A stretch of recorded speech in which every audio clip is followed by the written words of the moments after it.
একটা সত্যকারের ঘটনা যে ঘটেছে এটা আমি বলি, তো সবাই একটু শুনবেন। তো একটা মেয়ে একটা ছেলেকে টিকটক থেকে ভালোবাসতো। তো টিকটক থেকে ভালোবাসতো, তো ছেলেকে ফোন করে নাম্বার নিয়ে তার বাসায় নিয়ে গেছে। নিয়ে যাওয়ার পরে সামাজিকভাবে মেলামেশা যা কিছু হয়, যেমন স্বামী স্ত্রী যেভাবে মেলামেশা করে, তো সে অনেকক্ষণ মেলামেশা করছে। তো ওষুধপাতি খায়া মেলামেশা করছে, তো সেই ফুর্তি দিছে। তো দেওয়ার পরে মেয়েটা তার মতন পাগল ছিল। তো হঠাৎ করে মেয়েটার সাথে লেনদেন সব কিছু বন্ধ করে দিল। ছেলে তো মধু খায়া ফেলাইছে, তো ছেলে এখন ওই মেয়ের প্রয়োজন নাই। তো এখন কি করলো, ওই মেয়ে বলক ছেলেরে বলক মারা দিচ্ছে। বলক মারার পরে এখন মেয়ে তো পাগলের মতন তাকে খুঁজতো। বলক মারলে তো আর পারা যায় না, কোনো নাম্বারে ফোন, অভিজ্ঞ নাম্বার ফোন ধরে না।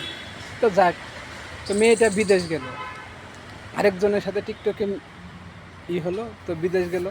বিদেশ যাওয়ার পরে তারা বলল যে তুমি আমার বোন হও, আসো, তোমার ভবিষ্যৎ আমরা করে দেবো, সুন্দরভাবে একটা ভালো কাজ দেবো।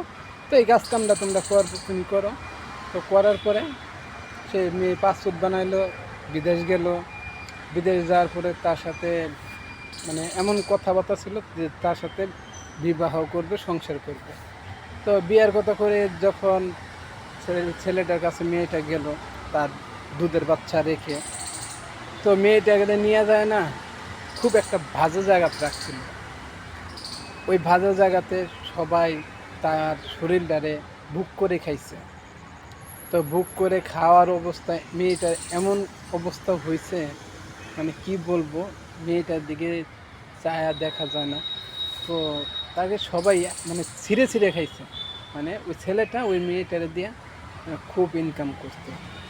মানে যা কথা দেহ ব্যবসার মধ্যে লাগাই দিচ্ছেন ছেলেটা নিয়ে যায়।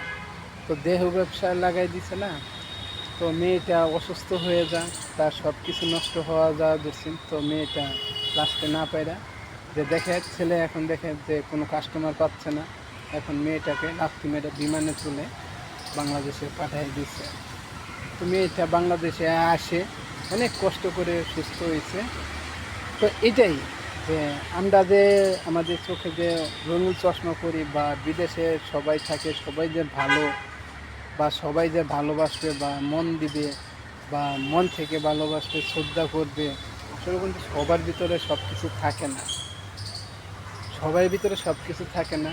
যাই করো না করো, সবাই একটু চিন্তা ভাবনা করে কাজ করবা যে আমার যে জীবনে কোনো ক্ষতি হয় না, আর আমি যে ভয়টা পাইতাছি এই ভয়টা যেন না হয় কারোর জন্য। ধন্যবাদ।